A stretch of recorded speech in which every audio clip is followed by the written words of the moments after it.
Bonjour tout le monde, c'est Christelle Tricotte. Alors aujourd'hui, je vous retrouve pour une vidéo un peu spéciale. Je commence à prendre l'habitude d'en faire, pas régulièrement. Il faudrait que ce soit plus régulier. J'ai des projets en tête pour enfin des vidéos à faire. Mais là, aujourd'hui, je viens vous présenter mon pull Schumann. Le pull Schumann de Lucienne Tricotte. Alors que je vous le montre. Voilà.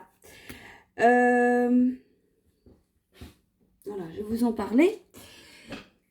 Élise, donc Lucienne Tricotte, l'avait préconisé, enfin dans son patron, c'était un pull crop.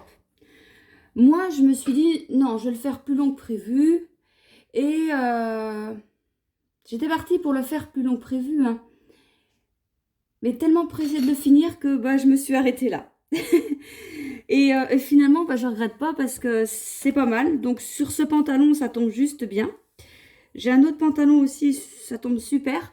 J'en ai d'autres par contre que je ne mettrai pas avec parce que c'est des tailles, il y a rien, mais il y a ça de moins sur le pantalon. Et puis on voit un peu mon bidon et puis j'aime pas ça. C'est pas moche, hein, attention, je dis pas que c'est moche, les gens qui portent ça, au contraire, moi je trouve ça beau, mais sur moi, non.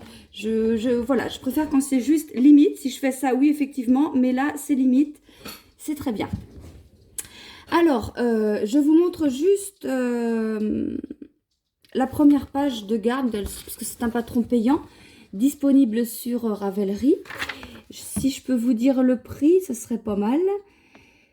Si j'arrivais à le trouver, je pense que je vais trouver ça.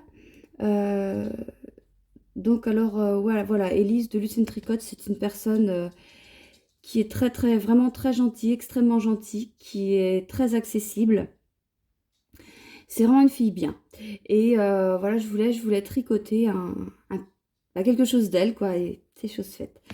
Je vous montre sa version. Donc, vous voyez, le patron, il est à 7 €. Bon, non, elle l'a fait encore plus court que moi. Elle l'a fait plus court que moi. Est-ce que c'est écrit? Là, vous avez les dimensions, mais est-ce que c'est écrit longueur? Non, il n'y a que les circonférences. À la fin, c'était peut-être écrit les longueurs. J'ai pas fait attention, en fait. Je sais même pas. C'était peut-être écrit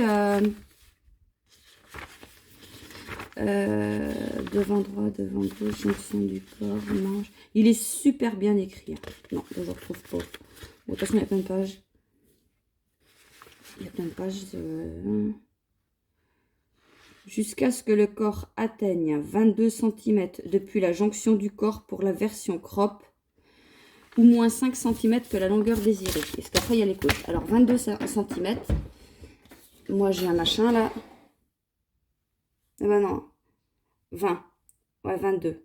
Oh, j'étais pas loin. J'ai dû faire 3-4 cm en plus avant de faire les côtes. Donc, il est pas mal. Voilà, donc elle propose les tailles de 1 à 11. Juste pour vous donner une idée. Tour de buste. Oui, tour de buste et puis tour de... de toute façon, ça fait tour de poitrine, ça fait tout pareil. De toute façon, il est tout droit. Ça va du 88 au 168. Donc, c'est bien, hein, elle propose un grand panel de taille. C'est bien.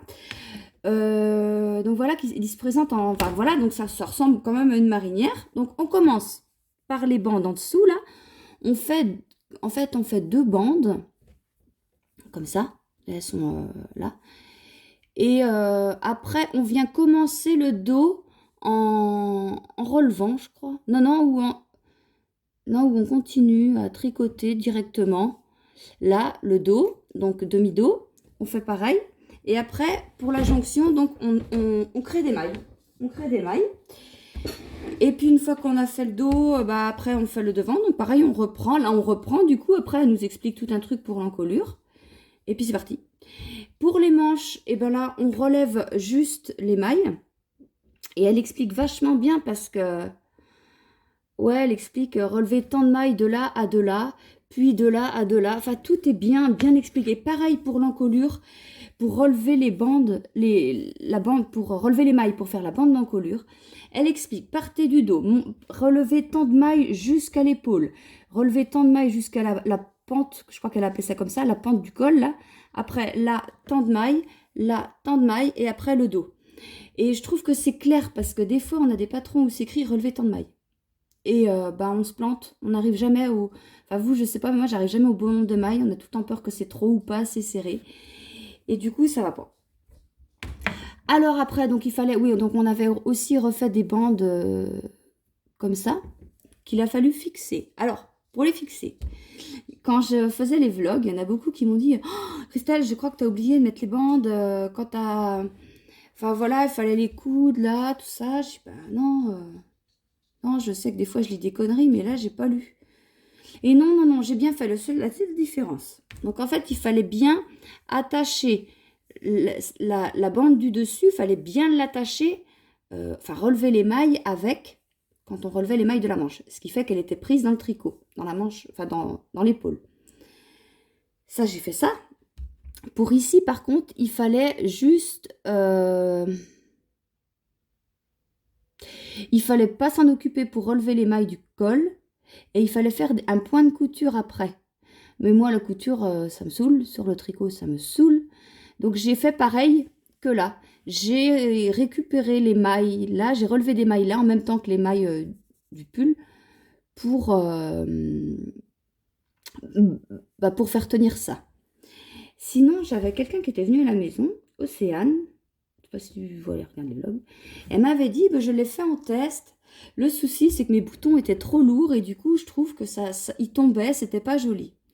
Et moi, mes boutons, en fait, c'est des boutons qui sont quand même assez lourds. C'est des boutons en fer et bien accrochés, ils bougent pas. Hein. C'est des trucs, vous savez, c'est une attache comme ça. Et voilà, j'en avais acheté 4. Je les avais achetés à magasin Self Tissu. J'avais de la chance, c'était les 4 derniers. Et voilà. Alors regardez, c'est quand même une super belle finition qu'on voit bien. Enfin voilà, après c'est tout simple. Hein, le corps, donc là, tout est super bien expliqué par rapport au col, le montage. Après, une fois qu'on fait ça, eh ben, c'est tout droit jusqu'à la longueur désirée, 5 cm de côte. Ici, c'est pareil, hein, on relève des mailles. Après, il y a tout un tas de diminutions. Et puis, bah voilà, quand c'est fini, enfin, il y avait 2 versions. Après, elle fait 2 versions. La version manche 3/4, la version manche complète, longue. Moi, je savais pas. Quand j'ai commencé, je savais pas. Et puis, pareil, tellement pressée de le finir, et ben, je dis, on fait les manches 3/4. Puis, c'est bien pour la saison, de toute façon. Les manches, des fois, ça nous emmerde. Et, enfin, voilà, de ce temps-là. Hein, et bah, c'est très bien. Comme ça j'aurais vraiment des pulls été, des pulls hiver, avec des manches comme ça. De quoi que je voulais vous causer aussi pour ce pull. J'avais un truc là en tête. Non, va pas me revenir. Tant pis. Ah oui, si. Les rayures. Alors, regardez mes rayures. Elle parle d'une explication. Rayures sans démarcation par joueuse de pelote. Donc, il y a un lien. YouTube. C'est ce que j'ai fait. Mais vous voyez, on voit quand même une différence. Donc, il y a une autre technique. Alors, je ne sais plus laquelle est laquelle. Hein. Il y en a une où il faut glisser la maille à l'envers. Enfin, comme si on la prenait à l'envers. Sans la tricoter, puis continuer. Il y en a une, voilà, c'est relever la maille qui est en dessous. La maille du rang précédent, en fait, la relever et tricoter avec la maille qui vient. Moi, j'ai fait les deux. Et franchement, j'ai le même résultat. Donc, bon. C'est pas une catastrophe, hein, mais c'est pas net. Alors, sans compter que sous les bras, il y a des endroits où, vu que c'est du Magic Loop, ça m'a perturbé. Enfin, j'en sais rien. Bref, j'oubliais de faire mes démarcations sans rayures. C'est pas grave, il me convient tout à fait. J'en suis très contente. Alors la laine, qu'est-ce que j'ai utilisé comme laine? Le coloris principal, j'ai utilisé mon coloris Petite Mylène. Il n'y a pas l'étiquette parce que je l'ai juste bobiné avant de vous montrer, j'en avais plus, il y en a de sec en bas. C'est mon coloris Petite Mylène. Je vous avais demandé dans les vlogs, parce que ma première idée, moi, était effectivement de le faire comme ça, de le mettre avec du coloris pensé. C'était ma première idée. Mais il y a Mylène, d'où le coloris Petite Mylène et le kit chaussette Petite Mylène disponible dans ma boutique, qui, elle, a fait ça. En kit chaussette, et vous faites ce que vous voulez, mais je veux dire, il est disponible en kit chaussette. Ça, c'est le coloris La Mer quand il fait beau. De toute façon, j'en ai deux. Hein. J'ai La Mer quand il fait pas beau, j'ai La Mer quand il fait beau. Ça, c'est le quand il fait beau. Et là, je me suis dit, mais c'est trop beau. Ouais, mais moi, j'étais partie sur ma première couleur. Alors, on fait quoi? Je me suis dit, je vais demander l'avis des filles et des garçons, pardon, l'avis de tout le monde sur YouTube. Eh ben, ça m'a vachement aidé. C'était moitié-moitié les résultats. Moitié pensée, moitié la mer quand il fait beau. Ben, j'ai dit, reste sur ta première pensée. Ouais. Et puis, ta première idée, pardon, et puis ça fait mieux comme ça. Et puis, tu pars sur ton coloris pensée. Donc, c'est ce que j'ai fait. Et j'ai pris aussi, pour vous montrer juste l'association qui serait possible avec le coloris pivoine. Parce que c'est effectivement les 3 couleurs qu'on retrouve dans cet écheveau-là. Donc, voilà, je vous propose des idées. Et alors en métrage, eh ben, j'ai pas utilisé beaucoup de laine. Attendez que je prends ma balance. J'ai vraiment pas utilisé beaucoup de laine. Elle est là. J'ai pris 3 écheveaux de couleur principale, sachant qu'il me reste ça du 3e écheveau. Il me reste 51-52 grammes. Donc j'ai utilisé 248 grammes pour le coloris principal. Et le coloris contrastant, le violet, alors là, franchement, j'aurais dû prendre un 50 grammes. Ah! Il me reste 51 grammes. Ah la vache, je m'attendais pas à ça. Ah, j'étais sûre que... J'étais sûre qu'il me restait au moins 60-70 grammes. Bah après, j'ai pris la pelote, le cake par l'intérieur. Mais j'avais dû m'en servir pour autre chose parce que ça, c'était pas normal. Je sais pas ce qui... Je l'avais d'avance, je sais pas ce que j'ai foutu avec. Et bah oui, alors 48 grammes que j'ai utilisé. Donc pour cette taille-là, ça va, mais il n'aurait pas fallu faire beaucoup plus de rayures. Comme quoi, c'est trompeur. Bon, c'est un pull qui n'utilise pas beaucoup de laine, tricoté dans sa version crop. Et encore plus crop, mais après quand même, là, voilà, il reste 52 grammes. Il faut quand même vraiment un 3e écheveau. On est vraiment obligé. On ne peut pas faire avec 2, sinon, bah si, il faut qu'il soit sans manches. Et puis, voilà. Donc, c'est tout ce que j'avais à vous dire pour ce pull. Ah ouais, non, faut pas le dire. Hein. Il n'est pas bloqué, il n'est pas lavé.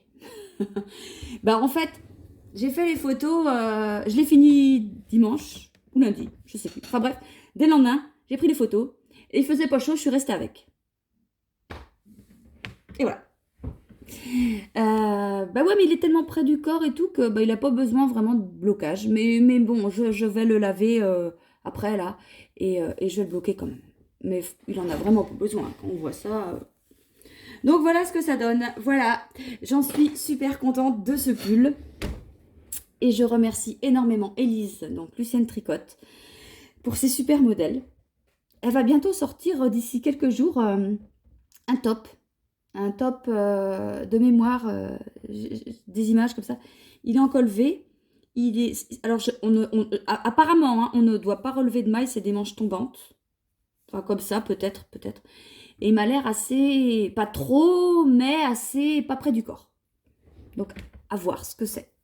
J'ai vu des photos, ça me plaît bien. Il me plaît bien. Par contre, c'est vrai que je suis toujours habituée à prendre des trucs près du corps. Donc, je ne sais pas si je le ferai. On verra. Voilà, donc j'espère que cette vidéo vous aura plu. Je continuerai à en faire comme ça à chaque projet que je termine. Et puis, je vous remercie d'avoir regardé jusqu'au bout. Et puis, je vous dis à la prochaine dans les vlogs. Allez, salut!